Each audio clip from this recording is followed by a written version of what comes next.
But watching that video, based on the law, he didn't do anything wrong. How? I'm gonna stop. Hold on.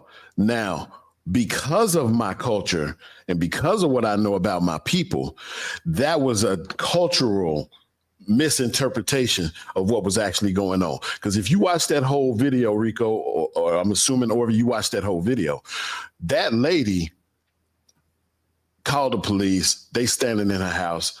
She stressed out. When she started talking about, I rebuke you, Satan, and she started speaking in tongues, is when he got fearful and shot that lady thinking she was finna throw that water on him. Mm-hmm. Okay. Now, if you don't understand culturally what she was doing, or if you don't understand religiously what she was doing, and you come out, you clear leather and you shoot that woman in the face, that video all day long is going to show that that woman had the possibility and propensity to probably throw that water on him that she was boiling. So regardless of the fact that he reacted wrong by our standards or the standards of what decent human beings would have done, by his training and him not knowing what in the world she was doing when she started speaking in tongues and rebuking Satan out loud, which I don't know about. I'm not going to speak for the panel, but I grew up in a house like that.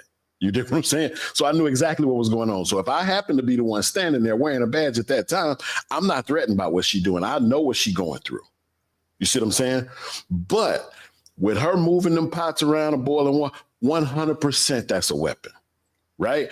I'm not defending him. I'm not saying he was right. I'm telling you how the court system and how the laws are going to view that situation. And I'm telling you what I think is the miscommunication between, like what Seven was saying when he was saying like an incident like that would have been minimized by there being a black or brown police officer there, because most of us understand, even if you didn't grow up in that type of house, you would have understood exactly what she was going through when she went into tongues and started rebuking Satan.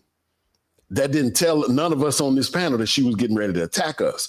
But would it be from a white man that didn't grow up and never seen anything like that ever in his 28, 30 years? I don't know how old he was, but he was a young man. You see what I'm saying? Yeah. That's a miscommunication that would have been cleared up with Seven's suggestion, right? But the reality is that when you look at the black and white in the legal documents and the rules and the laws and the books that they're going to apply to decide if this man did something. Right now, they doing a balancing act on a tight wire with a long pole between what the community is going to do or say and what they know the law says.